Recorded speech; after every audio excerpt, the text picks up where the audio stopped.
It has been thought right, before we turn away from this place where we have laid the mortal remains of O'Donovan Rossa, that one amongst us should, in the name of all, speak the praises of this valiant man and endeavour to formulate the thoughts and the hopes that are in us as we stand around his grave. If there is anything that makes it fitting that I, rather than some other, I, rather than one of the grey-haired men who were young with him and shared in his labours and in his sufferings, should speak, it is perhaps that I may be taken as speaking on behalf of a new generation who have been rebaptized in the Fenian faith and who have accepted the responsibility of carrying out the Fenian programme.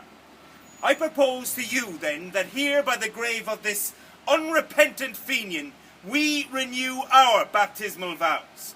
Here by the grave of this unconquered and unconquerable man we ask God, each one for himself, such unshakable purpose, such high and gallant courage, such unbreakable strength of spirit as belonged to O'Donovan Rossa.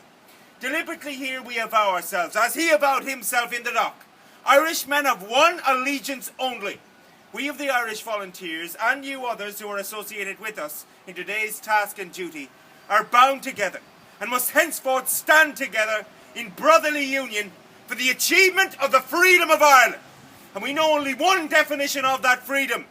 It is Tone's definition, it is Mitchell's definition, it is Ross's definition. Let no man blaspheme the cause served by the dead generations of Ireland by giving it any other name and definition than their name and their definition. We stand at Ross's grave today not in sadness, but rather in exaltation of spirit that it has been given to us. And we come thus into so close a communion with this brave and splendid Gael. Splendid and holy causes are served by men who are themselves splendid and holy. O'Donovan Rossa was splendid in the proud manner of him, splendid in the heroic grace of him, splendid in the Gaelic strength and truth and clarity of him. And all that splendour and pride and strength was compatible with the humility and the simplicity of devotion to Ireland, to all that was olden and beautiful and Gaelic in Ireland. A holiness and a simplicity of patriotism of an O'Grony or a Michael O'Cleary. The clear, true eyes of this man, who almost alone in his day visioned Ireland as we today would surely have her. Not free merely, but Gaelic as well. Not Gaelic merely, but free as well.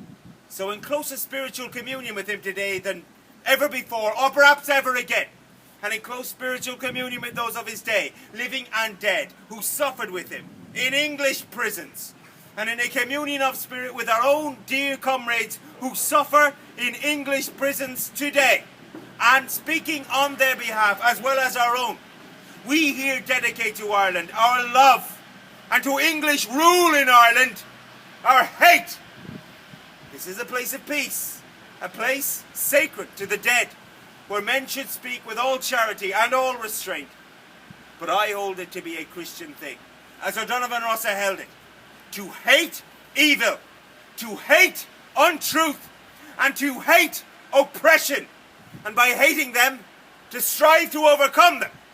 Our foes are wise and wary and strong, but wise and wary and strong as they are, they cannot undo the miracles of God, who ripens in the hearts of young men the seed sown by the young men of former generations, just as the seed sown by the men of 65 and 67 are coming to their miraculous ripenings today.